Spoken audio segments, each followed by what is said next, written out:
6, 5, 4, 3, 2, 1, 0. Ole tu le nga tu te ma sai nei ka pik deuh tlat ma ngai thlak anum lo me te chula chone ngai thlak dan ni lo thiam sak ula tin kan ron gen ma sa chewa chuti rol chon he mega channel min la subscribe lo lo mani chon khong ai min lo subscribe pa min lo share comment te like te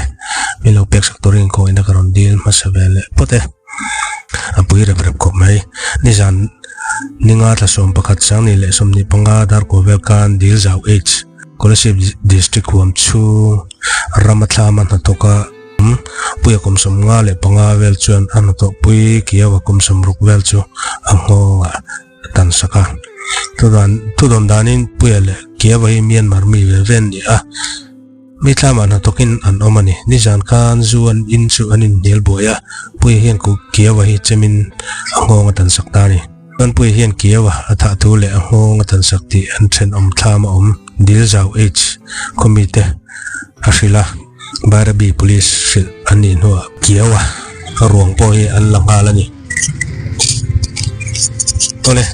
ka zu kang de po ka zuru ba ti chu chiang ta phota mizoram chung kan ti mo ke ma ni aram nei lung fa te lo atang ni chuan heng buro ki kan thriat ngai meu lowa kan thre lo ti zo kiel teang maro chu hei ral tang ron tam tang hianin hetiang boro ke hi kan se tam ta deu hian ka ria ani po ning ka ria chu ban chun ral tang rim ba sui sel na le enge mo khan min ngai lo ula a tha chun an tharang ma se hetiang zonga khosachi hi tam takan oma chu ti rol chun hei news tam takhi alu ani ati chi ani chu ban chunin heng ral tlan te po hi sokar hian en kol dan tharlam khau khong de usi amjani le thazok khia don chu wa tanga hian ka ria chu thil poi mo tak poning ka ria ti chuan voin ni ro sang ni le som ni panga November mo a hian pukpui khotlang hruaitute'n chuanin komzola litlang pui music festival LMF ka buatsaih remti lo lunglei borsap ne na thlen ti an ria ti chuan pukpui local council le all NGO voina chu kom chuan an veng hum chu event lian tham buatsaih tura kotlang hruaitute'n background an ni lo chu lung o thlak lo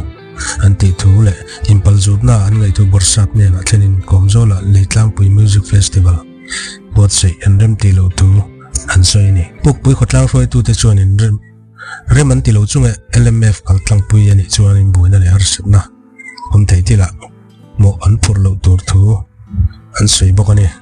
ti chuanin hei hi kim chang zokin zan in hian chin thar lama won ani ngei mela ei lunglei lam tan hei til thatak tur ania tuna music festival a hianin khu ta pailam mi te pok cha chhoni don ta tourism idea ning ka ria lunglei lam tan lok na vek tur ania chuti rol chun lunglei lam ba ka khemi pukpui tan khilai che bel tan chum tam tak in hai lu na chance kong ain hong bokun ka ria chuti rol chuanin 80% hi helam pang lunglei mi chanania zor tur le sal tur hi in sal na chance thade omin ka ria apoi khop me le lama chuanin ei hi district dangtena min noi zat na tur thil te pon ni mai om mang o ti te ru ama maro chukalam ka sei thui vak loila chuti rol chuanin ngai dan inang lo pui om khom kan nia than chuan state sarkar ai thu hi kan batam kan tam sot tamange ti te thil om thei nia chun chuti rol chuan khilai pukpui aram ki sarkar ram ani lo mi ti te kha ril ro lo ama chu ai nga po chu ni se ale lama chuan he thil hi an ti tur ani na lai kha om ve tlat thim khria patlang in mi pui asual le atha ru thlengin an dol lo thei lo ani he thila hian in ron hi chu thakop mai nga ria an local council area a thil lian tham zoram pum ho thil engma an lo se te lo ani chuan in hei te poi adik lo na lai om ve tho in ka ria chuti rol chuanin hetiang angun buatsaih don chuanin a khomi temo background a organizing committee a te hianin telve om takani na lai te po om ka ria